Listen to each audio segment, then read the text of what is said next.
Hello，大家好，我係 Luciana。咁話咁快咧，2025年嘅 DSE Speaking 已經開考咗啦。咁今日咧我就想講下關於喺 group discussion 應該係點樣回應唔同嘅人啦。咁有包括豬隊友同埋神隊友啦，呢兩大方向嘅。上條片咧我就講咗 1 minute response 點樣去應對啦。咁呢一條片咧我主要係 focus 翻喺 communication strategies 嘅方面嘅。咁我今日咧就會用翻2024年 DSE 2.3嘅題目嘅。咁條題目咧就係問 reasons why people eat comfort food。嗱，咁如果我係神隊友咧，我就會有以下呢一個回應嘅。Culturally, comfort food means home away from home. It provides us with a sense of security and assurance. Research has also shown that comfort food could activate our taste buds and hence produce endorphins, so we feel more elated or may feel cheered up by eating those comfort food.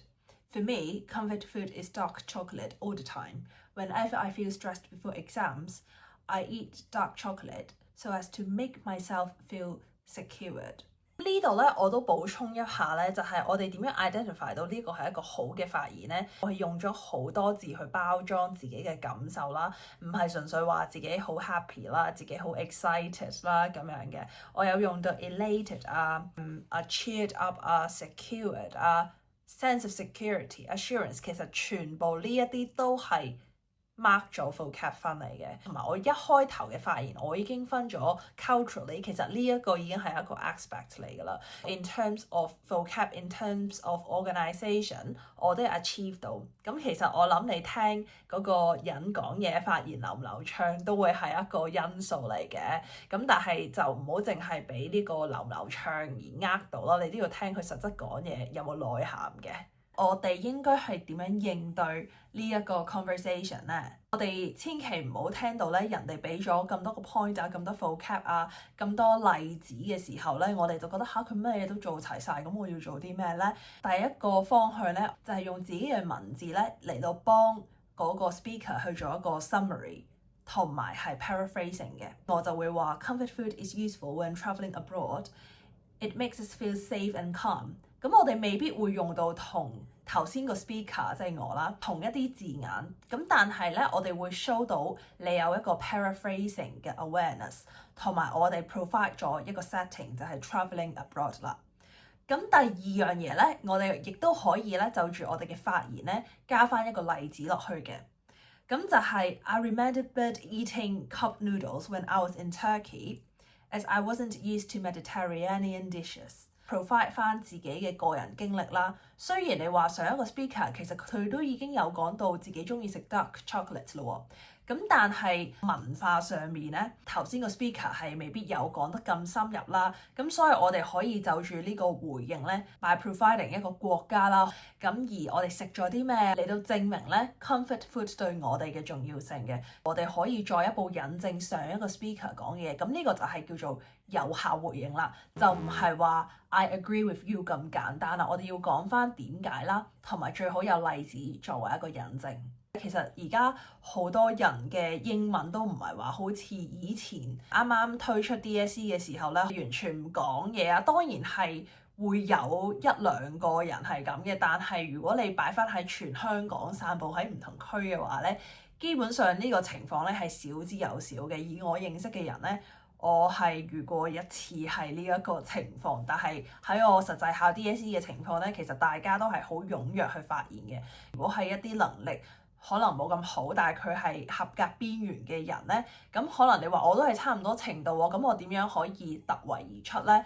咁我接住落嚟呢個例子咧，其實就會講下即係一個 level 3-4 standard 會講嘅發言嘅。咁因為我要構思啦，所以我都寫低咗嘅。咁首先就係 comfort food is good because it is what I usually like. I like eating chocolate because it is tasty and sweet. It makes me feel happier after eating it. Yes, I think this is why comfort food is good for us.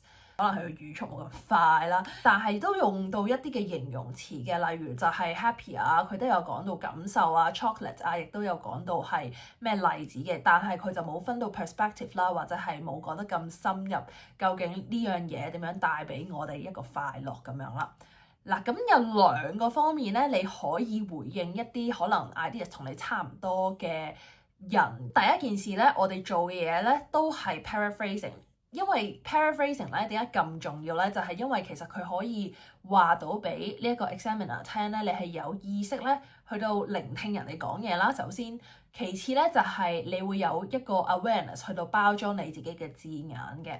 咁如果我係嗰陣考 speaking 嘅話咧，承認翻 comfort food 係對我哋係有一個好重要嘅作用啦。咁可能就會話 comfort food definitely plays a vital role in our emotions and mental health。咁呢度我幫佢少少做咗一個 summary，因為頭先佢有 mention 到 happy 呢個字眼，咁呢個都會幫助到我哋喺 content 同埋 organisation 嗰方面加分嘅。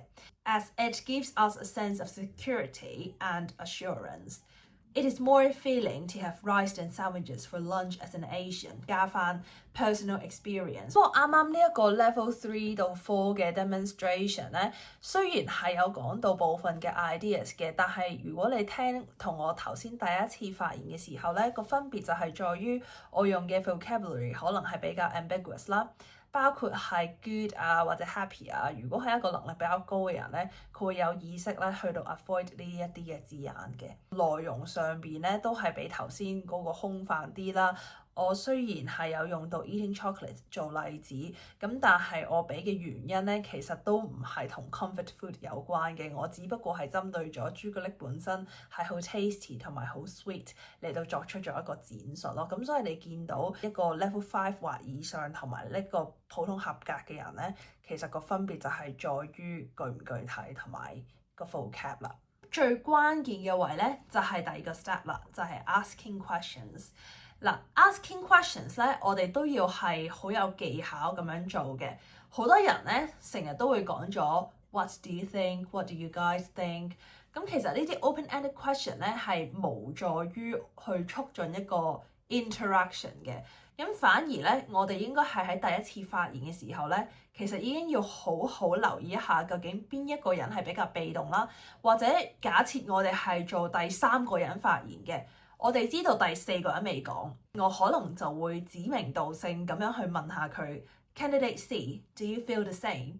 個感覺咧，俾個 examiner 就唔同啦，唔係純粹好似好大路、好籠統咁樣問你點睇呢件事啊，而係我留意到 Candidate C 仲未有一次嘅發言機會啦，又或者我見到可能佢喺 previous 講過嘅嘢嘅時候，可能發言時間比較短啦，或者佢係一個比較被動，唔會爭取發言權嘅一個人嚟嘅，亦都解釋咗點解我哋唔好淨係顧住爭住去發言，而係我哋第一 round 發言應該俾大家都有一個 fair chance 去到講嘢。咁我都要戴翻個頭盔先啦，就係唔係話每一組都一定會有個人係好被動嘅。如果嗰一組每個人都好主動嘅話咧，咁可能問問題呢一個 part 咧就唔係真係話好適用於喺個 communication 啦。我所有嘅回應咧都唔會就咁表達話 I agree with you, I think your point is really good。即係呢啲咧其實係一啲好多餘嘅字眼嚟嘅。如果你真係好想講 I agree， 你要講 I agree with you because 跟住你就講翻你之後嘅原因啦。我哋可以從呢個最簡單嘅例子去出發啦。就住啱啱呢個情況啦，我就係話如果第一個人佢已經講咗 comfort food 嘅例子嘅話咧，我哋可以再俾下其他情況嘅一個例子嘅，例如佢話可能佢去英國生活得唔適應，你就可以話你去土耳其旅行生活得唔適應。咁所以呢一啲嘅情況咧，我哋要喺 preparation time 嘅時候咧已經要準備好啦。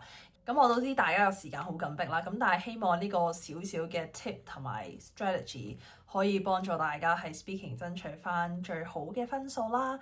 咁大家加油啦！如果有問題咧，可以喺樓下嘅 comment section 同我講啦。